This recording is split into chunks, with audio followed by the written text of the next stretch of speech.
Prabowo Gibran ingin memastikan transisi pemerintahan berjalan mulus hingga pelantikan presiden dan wakil presiden tanggal 20 Oktober nanti.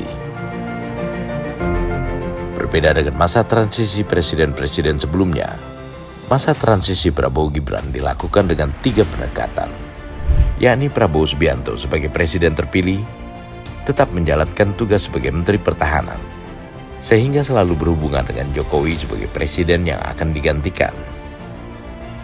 Kondisi ini menyebabkan Prabowo Subianto perlahan-lahan tapi pasti mengambil peran-peran penting kenegaraan, sehingga lebih memudahkan untuk alih kekuasaan ketika saatnya tiba. Kedua adalah gaya politik yang diperlihatkan Gibran. 3 bulan sebelum pergantian kekuasaan, Gibran mengundurkan diri sebagai wali kota Solo, dan sejak itu terus melakukan belusukan baik ke masyarakat langsung maupun safari politik ke sejumlah kementerian. Belusukan dan safari politik ini, sebagaimana dikatakan Gibran, untuk mengetahui lebih jelas permasalahan-permasalahan di masyarakat. Yang ketiga adalah tim transisi yang dibentuk oleh Prabowo Subianto, terutama yang terkait dengan anggaran negara. Tim ini dibentuk setelah Prabowo ditetapkan sebagai presiden terpilih oleh KPU. Tim ini bolak-balik bertemu dengan Menteri Keuangan dan jajaran untuk mensinkronisasikan keuangan negara dengan program-program yang akan dilanjutkan dan program-program yang akan dilaksanakan pemerintahan Prabowo. Bahkan Ketua Tim Transisi Ekonomi, Thomas Jiwandono, diangkat sebagai Wakil Menteri Keuangan. Adi Prayitno, pengamat politik dari UIN Jakarta, mengatakan gaya transisi seperti ini baru pertama kali terjadi di Indonesia. Sebelumnya, transisi pemerintahan hanya dilakukan oleh tim transisi yang dibentuk oleh presiden terpilih. Prabowo sejak awal telah bertekad melanjutkan program-program Jokowi.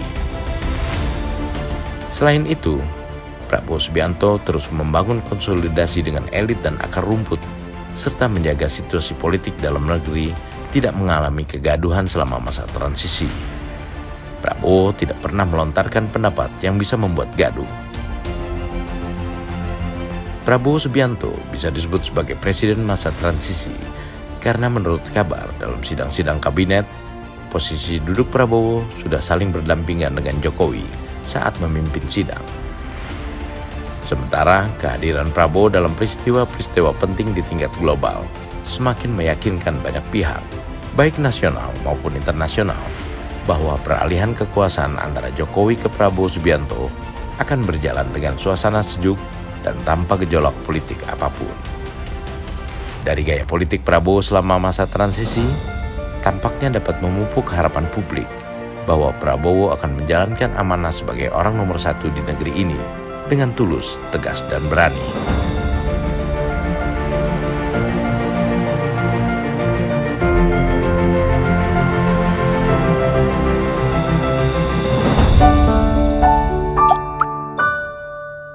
Men of our time.